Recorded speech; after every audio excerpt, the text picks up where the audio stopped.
Bəzən insanlar hər ruh düşkünlüyünü depressiya adlandırır. Hər ruh düşkünlüyü depressiya deyil.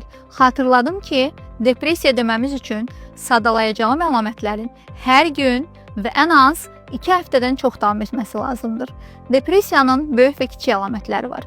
Depressiyanın böyük əlamətlərinə gün içində əhval-ruhiyyənin enməsi, ruh düşkünlüyü, həyatdan zövq almanın azalması, xroniki yorğunluq aiddir. Depressiyanın kiçik əlamətlərinə isə yaddaş zəifliyi, diqqət dağınıqlığı, konsentrə olmada çətinliklərin yaranması, adaptasiya olmada çətinliklərin yaranması, həmçinin iştahın ya artması, ya azalması, davamlı özünü günahlandırma hissi, cinsi sferada problemlərin yaranması, həmçinin yuxu problemləri, ya hədsiz yuxululuq, pasient gecə rahat yatsa da gün içində özünü yorğun hiss edir və daim yatmaq istəyir, ya da yuxuya getmədə çətinlik, yəni yuxusuzluq, insomniya.